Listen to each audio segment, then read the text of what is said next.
Glória a Deus. Graça e paz, irmãos. Amém. É uma alegria muito grande poder estar aqui nesse lugar que é muito especial para mim. Cheguei aqui como bebê, fui criado como puro leite. Louvado seja Deus. Embora seja muito difícil estar aqui para ministrar a palavra de Deus. Abramos as nossas Bíblias no Evangelho escrito por João, capítulo de número 4. Capítulo de número 4. Nós vamos ler a partir do versículo de número 31. Louvado seja Deus.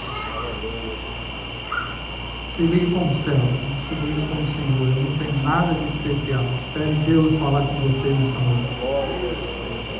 Amém, Jesus. Louvado seja Deus. Louvado seja Deus. Capítulo de número 4 do Evangelho de João, nós leremos a partir do versículo de número 31.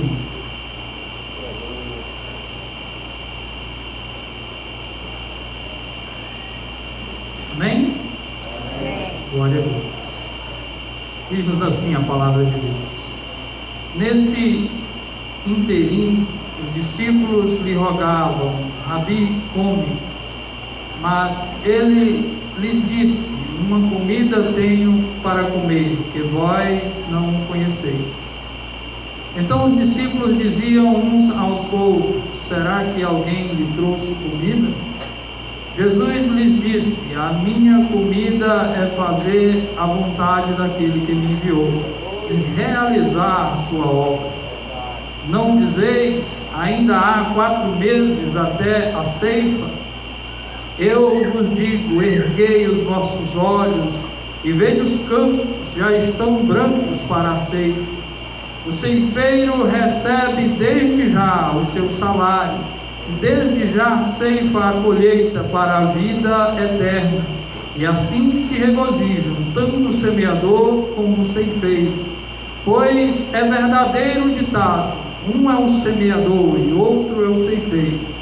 Eu vos enviei a ceifar onde não trabalhastes, outros trabalharam e vós entrastes no seu trabalho. Louvado seja Deus. Os irmãos podem sentar.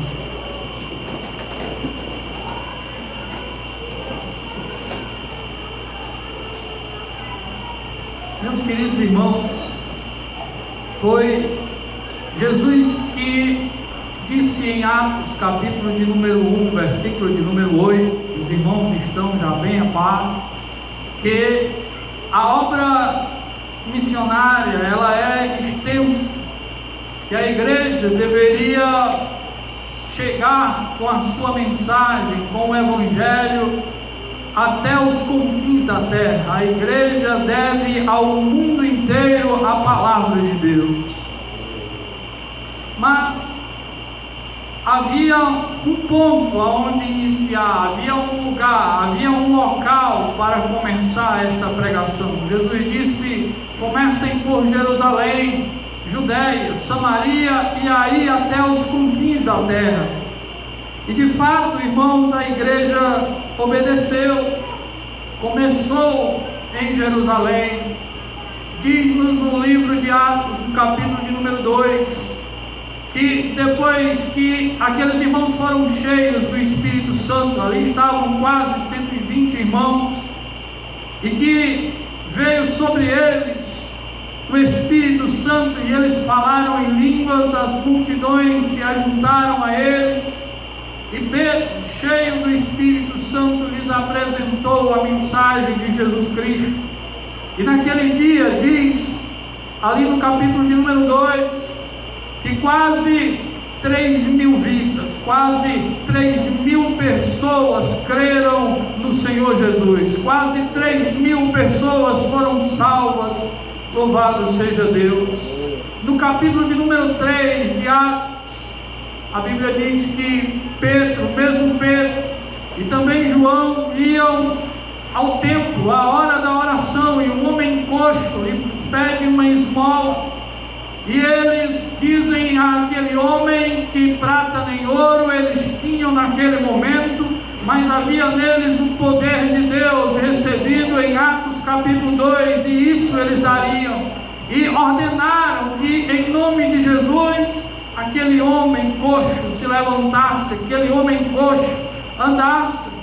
E assim nós sabemos que aconteceu. Aquele homem andou, os discípulos o pegaram pela mão e lhe ajudaram na fé, e ele se pôs de pé, e aquilo foi muito notório para todos, de maneira que mais uma vez as multidões se ajuntaram aos discípulos, e Pedro lhes apresentou a palavra de Deus mais uma vez com João, de maneira que o capítulo de número 4 diz que naquele dia a colheita foi maior, o número de irmãos chegou a quase 5.000.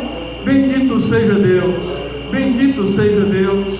Mas é em Atos, capítulo de número 4, versículo de número 18, que há uma coisa ali importante de ser dito aqui nessa noite.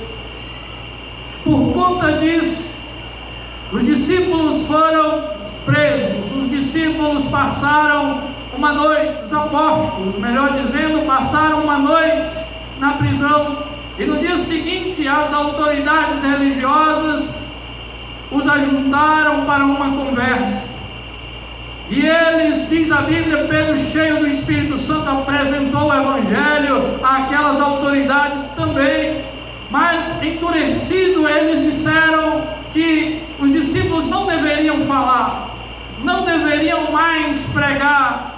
E Pedro então lhes fez uma pergunta, que na verdade era uma resposta, dizendo: convém obedecer antes a Deus ou a vós? Se nós sabemos que convém obedecer a Deus. E é aí algo importante para dizer aqui nessa noite: pregar o Evangelho de Jesus Cristo, anunciar a mensagem, falar aos perdidos. Meus amados irmãos, não é uma questão de opção, não é para nós ficarmos pensando eu vou ou não vou, quando é que eu vou, conforme o que Pedro disse, pregar o Evangelho é uma questão de obediência, e se é uma questão de obediência, logo é para toda a igreja, é para todos nós, é para todos os servos de Deus, não é algo, não é uma incumbência que recai tão somente sobre os líderes, sobre os evangelistas, é para toda a igreja, porque é uma questão de obediência. Bendito seja Deus. Mas alguém poderia criar o seguinte questionamento: irmão pregador, você está esquecendo de que na igreja nem todos são iguais. Há os tímidos, há os iletrados, e isso dificulta. Mas, meus queridos irmãos, nós não pregamos o Evangelho, como foi dito aqui já nessa noite, com base naquilo que nós somos ou deixamos de ser como homens. Nós pregamos o Evangelho no poder do Espírito Santo. Então os iletrados podem pregar, os tímidos também podem pregar. Louvado seja Deus.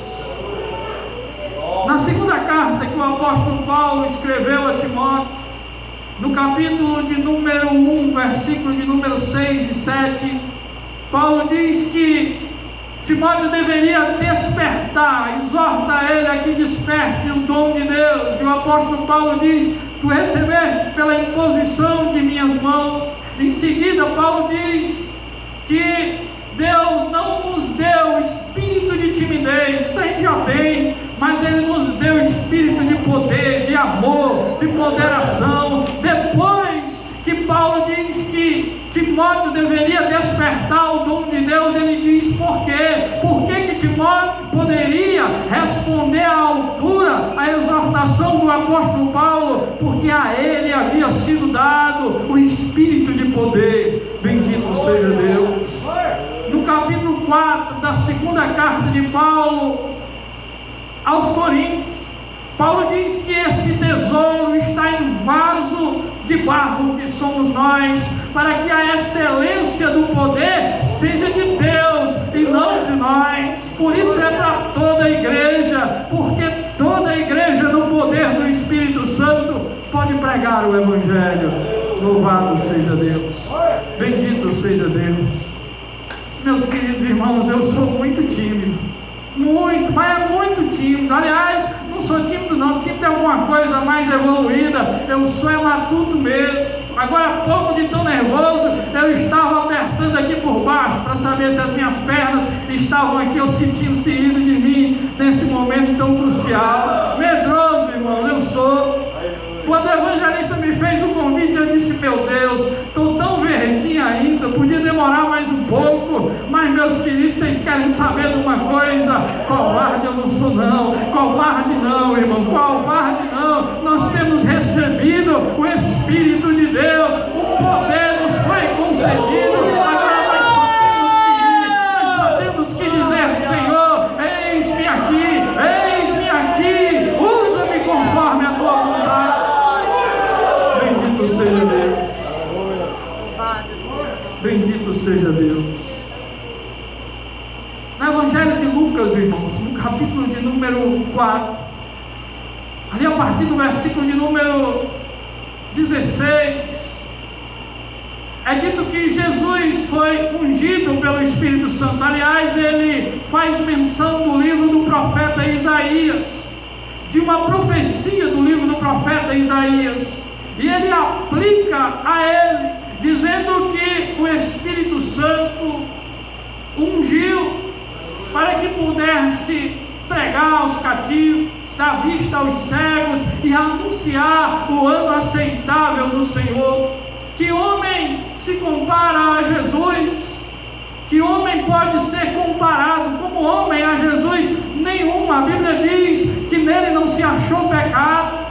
Aos 12 anos era mestre de mestre, irmãos, mas ainda assim ele foi ungido com o Espírito Santo, ele foi capacitado com o Espírito Santo. Eu não estou aqui dizendo que Jesus foi batizado no Espírito Santo, porque na verdade a Bíblia diz que é ele que batiza com o Espírito Santo. Mas se ele foi capacitado, que dizer de nós? Nós é que necessitamos mesmo, nós é que devemos buscar mesmo. Mas quando Deus nos der, saia para o campo missionário e pregue a palavra de Deus. Confie no poder do Espírito Santo. Bendito seja Deus. Há quem diga que nós não precisamos mais. Há quem diga que a partir da formação da Bíblia, mais precisamente do Novo Testamento, onde nós podemos recorrer ao conhecimento da Bíblia, não é mais necessário o poder do Espírito Santo. Olha, irmão, se isso fosse verdade, então Jesus jamais teria sido capacitado pelo Espírito Santo, porque a Bíblia diz que nele habita corporalmente toda a plenitude da divindade, todos os tesouros da sabedoria, da ciência, do conhecimento, nele estão. Jesus não teria precisado, mas precisou, e o Espírito de Deus o capacitou. Então todos nós, no poder do Espírito Santo, podemos fazer a obra do Senhor. Aquele que conhece bem a língua portuguesa, muito bem, aquele que conhece as línguas originais em que a Bíblia foi escrita, que ótimo, mas esse daí não poderá olhar para trás e dizer: tudo que fiz baseado nessas coisas. Ele vai olhar para trás e dizer: fiz no poder do Espírito Santo. E aquele que não tem nenhuma dessas coisas não vai poder se desculpar, porque o poder foi derramado sobre toda a igreja. É só buscar, se encher e ir para o campo missionário. Tem algo importante, irmãos, aqui em Atos capítulo de número 2, antes que nós fôssemos para os versículos que li, eu gostaria de compartilhar isso com os irmãos. Atos capítulo de número 2.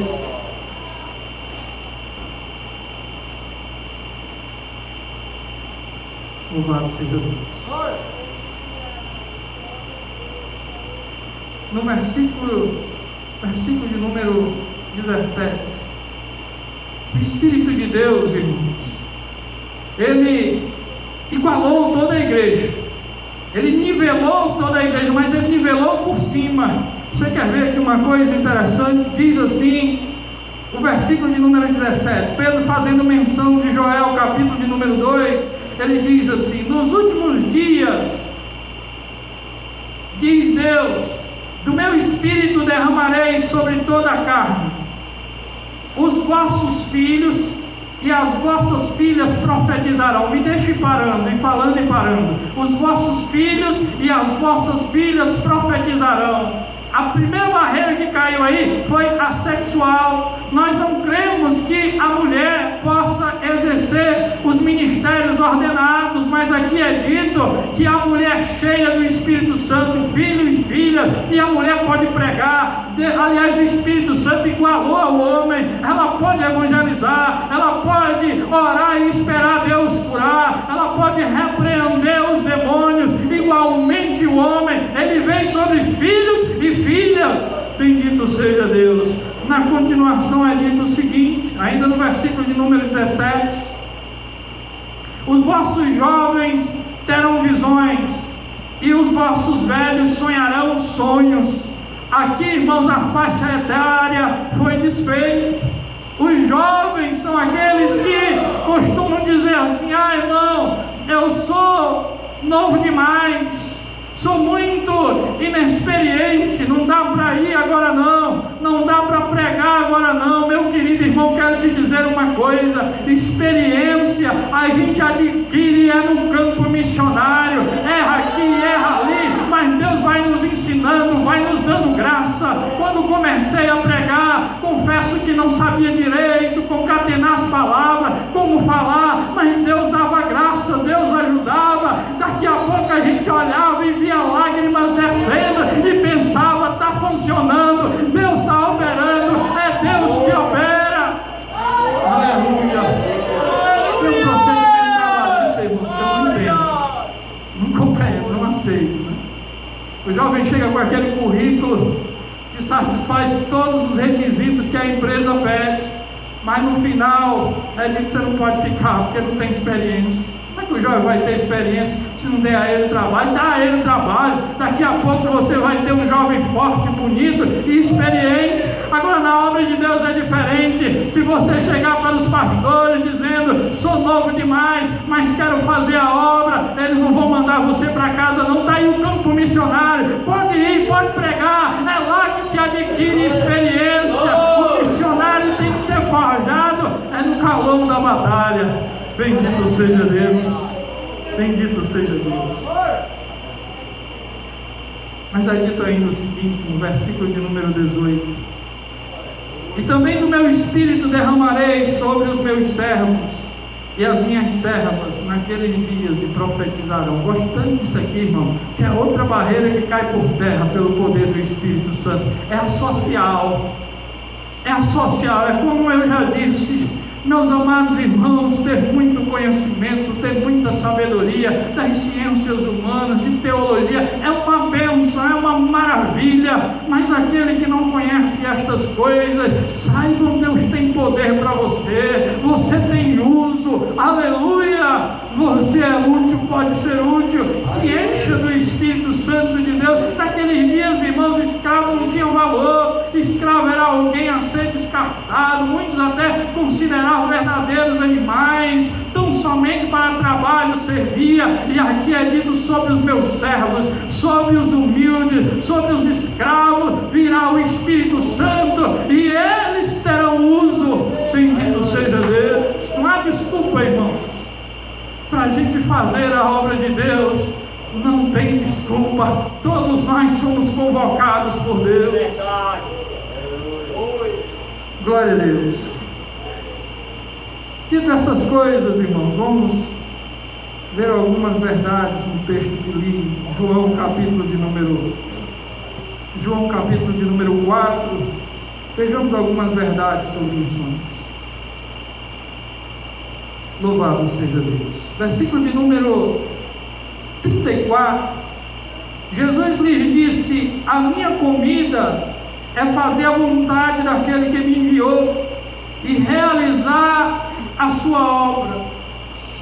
Se nós lermos essa história por completo, que começa no versículo de número 1 e se encerra no versículo de número 42, nós vamos perceber, irmãos, que embora Jesus tenha pedido água à mulher samaritana e os discípulos tenham lhe trazido pão, Jesus nem bebe e nem come. Pode até ter feito depois, mas conforme o relato destes versículos que eu citei, você não encontra Jesus nem bebendo e nem comendo.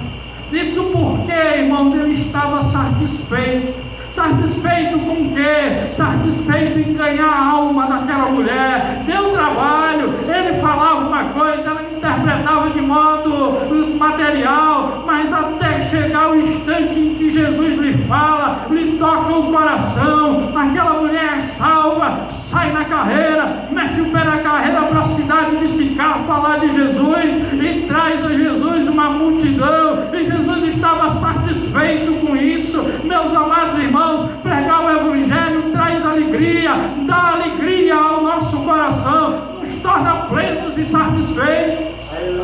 Nesses últimos dias, irmãos, a gente tem visto tanto crente com problemas. Problema aqui é problema emocional. Se você é uma pessoa assim e está procurando um profissional da área, eu não te julgo de jeito nenhum. Oro por ti, que Deus abençoe. Mas eu quero dizer uma coisa: se o problema é tristeza, desânimo, eu quero te aconselhar um santo remédio. O santo remédio é pregar o Evangelho, é pregar o Evangelho de Jesus. Salmo de número 26, ali está dito que você pode até ir em lágrimas, pode até semear chorando, mas vai colher com alegria. A hora da colheita é com alegria. O interessante é que ali é dito que você pode ir em lágrimas, porque o fundamento, a base da nossa pregação não é a alegria, não, é o amor e o senso de responsabilidade. Agora a consequência é a alegria, depois a alegria vem quando a gente vê os frutos, quando a gente vê vidas se arrependendo, aí nós somos cheios de alegria. É um santo remédio para a tristeza. Você está desanimado, saia para pregar a palavra de Deus. Está desanimado, fale de Jesus. Ganhe almas para Jesus. Você não volta assim não, você vai desanimado, pode até ir desanimado, mas volta alegre. Uma coisa interessante, irmãos, é que a Bíblia diz, num texto que nós conhecemos muito,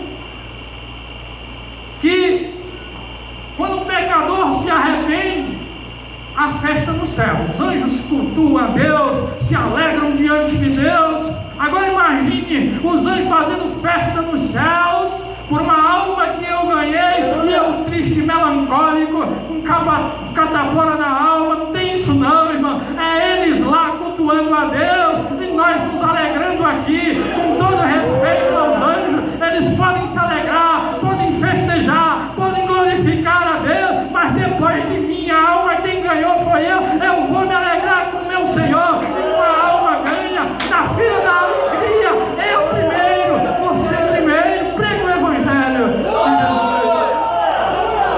Aleluia. E se alegre com isso.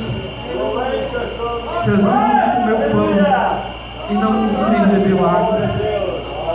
Pregar o Evangelho traz alegria, traz satisfação.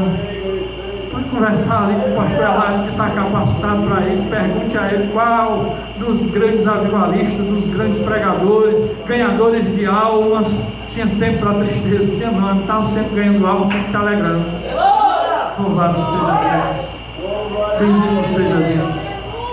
No versículo de número 35, Jesus diz assim: não dizeis, ainda há 4 meses até a ceifa. Eu vos digo, erguei os vossos olhos e vede os campos, já estão brancos para a ceifa. Há quem diga, irmãos, que Jesus estava fazendo menção de uma colheita literal de grãos que aconteceria dali a 4 meses. Outros dizem que era apenas uma forma de Jesus falar, era apenas uma forma de Jesus dizer que havia espaço entre uma coisa e outra. Mas quando Jesus diz que os campos estão prontos, irmão, para mim Jesus está falando aqui é de urgência. Louvado seja Deus. Ele está dizendo que é urgente pregar a palavra de Deus. Tem urgência, irmãos, nesse negócio. Foi no ano de 2004, ali pelo finalzinho do ano de 2004, quando eu fui do Bom Jardim para o Garrote, como disse aqui o evangelista Maurício. E junto com o irmão Romil, nós fizemos um culto, e uma irmã aceitou Jesus, a irmã de Solange, graças a Deus, até hoje está conosco, firme, na presença de Deus. E em 2005, pelo relato aqui do irmão Denilson, eu vi que no retiro de 2005, Deus convocou missionários, porque foi ali também aonde me apresentaram o pastor Janda, e nós tivemos uma conversa, e eu disse: olha, pastor Janda, eu estou lá no Garrote, e uma irmã aceitou Jesus, e nós estamos nos reunindo em grupo familiar, eu, minha esposa, minha filha e essa irmã, e eu gostaria muito que o senhor fosse lá cuidar de nós. O pastor Jander amigavelmente disse: não, senhor, pelo contrário, você vai cuidar, você vai ser a dirigente lá. Eu disse: eu, pastor? Ele disse: sim, e tem mais, começou, não pode parar. Aquele jeitinho dele, né?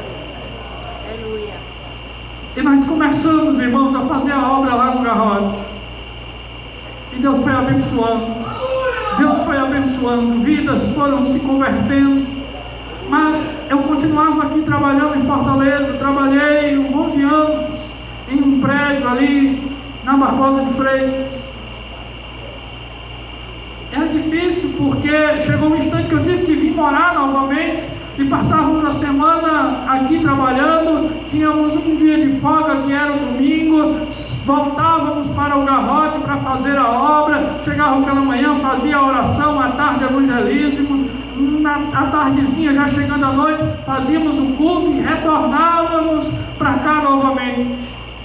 E Deus foi abençoando, vidas foram se convertendo, os irmãos começaram a apresentar as suas necessidades. E em 2011 eu disse para minha esposa: minha filha, as necessidades da obra surgiram, o que nós vamos fazer? Você não aceita retornar comigo? Nessa altura, irmão, estavam os dois empregados, e lembro que ela ganhava o mesmo que eu. Eu disse: lá nunca ninguém morreu de fome, não que eu saiba. Será que nós vamos ser os primeiros? Vamos retornar? E ela disse: vamos retornar. E naquele tempo nós tiramos um tempo para orar, para ter certeza disso, já que nós temos familiares lá, e nós ficávamos nos perguntando: estamos retornando por conta da necessidade da obra de Deus, ou porque vamos ficar perto de alguns parentes? E quando tivemos convicção de que não abriríamos mão do emprego que tínhamos para retornar para o Garrote, a não ser pela obra de Deus, nós tomamos a decisão concreta. E eu cheguei então para a síndica do prédio onde trabalhava e disse: olha, a senhora vai ter que nos despedir. Eu gostaria que a senhora nos despedisse com todos os direitos, mas a senhora é que sabe, o certo é que nós vamos voltar para o Garrote. E aí, lembro que as pessoas lá tentaram nos dissuadir dessa decisão. Isso é coisa de louco. O que vocês vão fazer? Vocês dois estão trabalhando, aí vão para o interior, lá para as Breias, os dois desempregados, sem nada em vista. Mas nós vamos. Lembro que até a minha filha foi usada nessa história. Rapaz, fique por aqui, daqui a pouco a sua filha vai estar formada, daqui a pouco ela vai fazer faculdade, a gente cuida disso, até disso nós estamos dispostos a ajudar. Mas nós estávamos decididos, inclusive tínhamos conversado com ela e resolvemos abrir mão de tudo e fomos para o Garrote. Deus tem abençoado, irmãos, Deus tem abençoado. Agora não choveu bênçãos materiais sobre nós, porque nós fomos para lá não. Eu passei, foi 2 anos desempregado, 2 anos desempregado depois disso. Mas essa parte eu falo até com emoção. 2 anos desempregado, mas nunca nós deixamos de tomar o café da manhã, nunca deixamos de merendar, nunca deixamos de almoçar, nunca deixamos de jantar. Na hora da refeição agradecemos a Deus, emocionado eu e a minha família, agradecendo, louvando e bendizendo a Deus, sabendo que Ele estava nos sustentando. Irmãos, o missionário, ele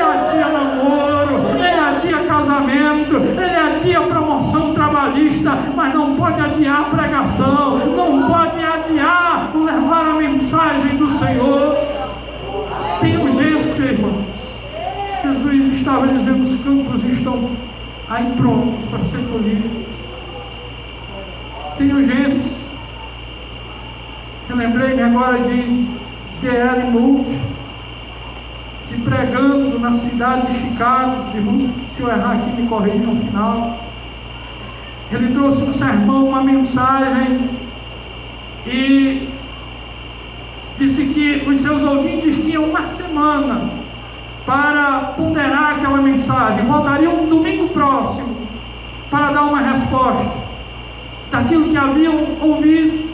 E diz a história que aconteceu um incêndio de dimensões gigantescas, queimou inclusive o local onde ele se reunia com os irmãos, morreram alguns, e no final ele concluiu que havia errado, não podia dar uma semana para aquelas pessoas, porque o homem não tem uma semana, a obra de Deus tem urgência. A Bíblia diz que o dia da salvação é hoje, mas Paulo, escrevendo aos Romanos, capítulo de número 10, ele diz: como crerão se não há quem pregue? Então uma coisa está atrelada à outra. Se o dia da salvação é hoje, o da pregação também o é. Não podemos esperar, a obra de Deus tem urgência. Tem urgência. Bendito seja Deus. No versículo de número 36 está dito o seguinte: o ceifeiro recebe desde já o seu salário.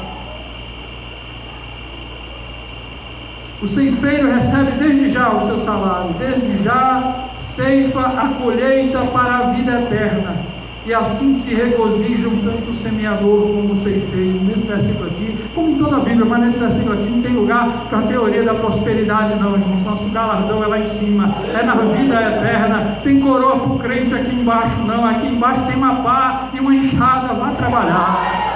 Louvado seja Deus, bendito seja Deus, bendito seja Deus.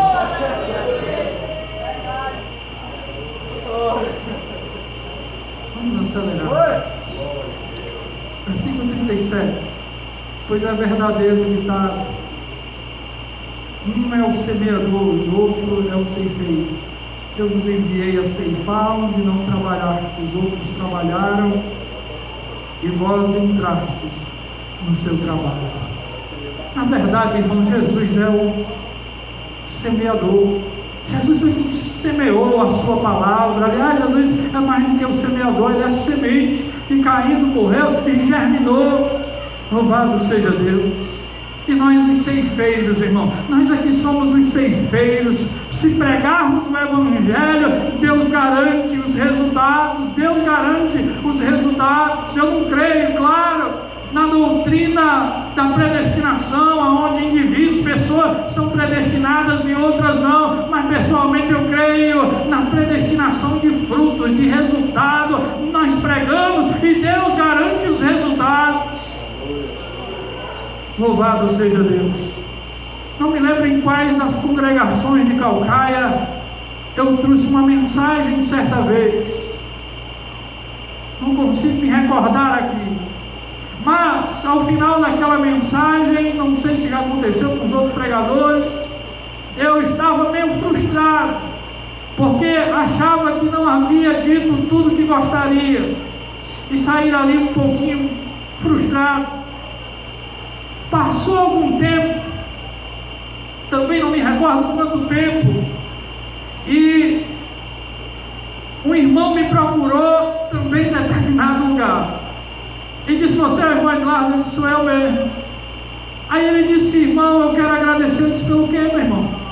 Ele disse: por sua mensagem, que foi gravada e eu a ouvi, e ela me abençoou, despertou. E ele começou a falar da mensagem. Eu me lembrei que foi aquela da qual eu saí frustrado. Irmãos, Deus é que garante os resultados, Deus é que garante. Nós só temos que pregar, buscar o Espírito, buscar íntima comunhão com Deus, virtude, graça, poder do Espírito Santo, nos oferecer a Deus, e vai ter resultado. O resultado é certo. Já pensou se Jesus morresse e não tivesse resultado? Isso é impossível. Louvado seja Deus. Estava um grupo familiar, examinando o capítulo 11 de Romanos.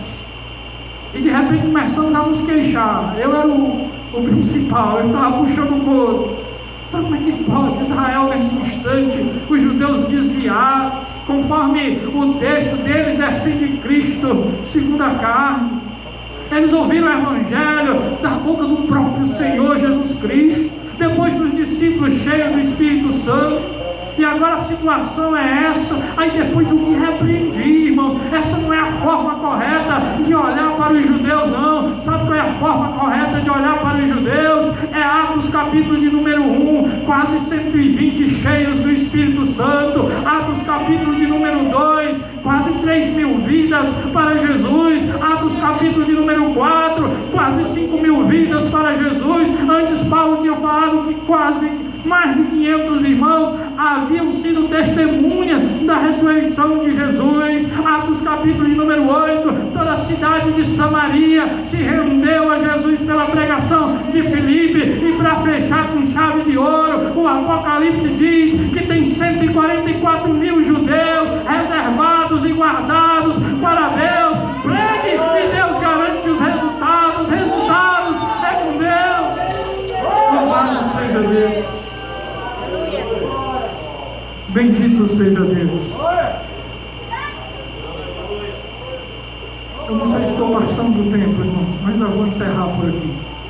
Eu queria encerrar com aquela clássica afirmação sobre missões. Missões, já disseram, se faz indo, se faz orando e se faz contribuindo. Recentemente eu estava vendo, irmãos, uma reportagem sobre um determinado templo de Salomão aqui no Brasil, mais precisamente na cidade de São Paulo, que é tirado. E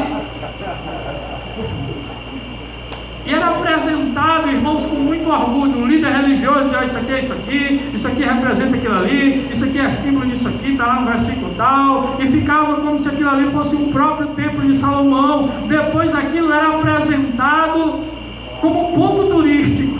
Mas pense comigo o seguinte: digamos que a igreja de Jesus fosse arrebatada hoje, será que amanhã as forças do anticristo não poderiam se apoderar de tal lugar? Agora preste atenção no que eu estou dizendo. As forças do anticristo, que ele mesmo não vai querer não, porque o templo é pirata. Se ele sentar lá, aí é um insucesso antes do templo. Pode, não pode? Isso quer dizer, irmãos, que nós devemos investir naquilo que vai subir. Oferte missões. Pode abrir a mão. Você está fazendo missões quando você oferta para isso. Supra essas necessidades que foi aqui mencionada. Essa é uma forma também de nós fazermos missões, de nós fazermos a obra de Deus. Vá, em primeiro lugar, vá, dobre o joelho, ore, se encha do Espírito Santo, vá, mas também contribua com missões. Você vai estar fazendo a obra de Deus. Vamos ficar de pé. Senhor nosso Deus e Pai querido, Santo, que o Senhor nos desperte, ó Deus, para fazer a Tua obra, que mais e mais missionários, homens e mulheres, ó Deus, valorosos, Senhor, destemidos, dispostos a se doar, sejam levantados pelo Senhor, sejam levantados pelo Espírito Santo. Meu Deus, nos faz ver a urgência que há em pregar, nos dar o amor devido, o senso de responsabilidade devido, e nos enche do Teu Espírito, nos enche de poder do alto dos céus, e nos destina à Tua obra, em nome de Jesus. Assim, ó Deus, eu te peço por toda a Tua igreja, abençoa em nome de Jesus. No poder do diabo, meu Deus, ó Pai, e usa, meu Deus, ó Pai, a cada um dos Teus servos, meu Deus, e servas, meu Deus, ó Pai, ó meu Deus, dá poder, meu Deus, à Tua igreja, Senhor. Ó Senhor Deus, pois sem Ti nada podemos fazer, meu Deus. Nós te agradecemos tudo isso em nome de Jesus. E pode continuar para dar as bênçãos.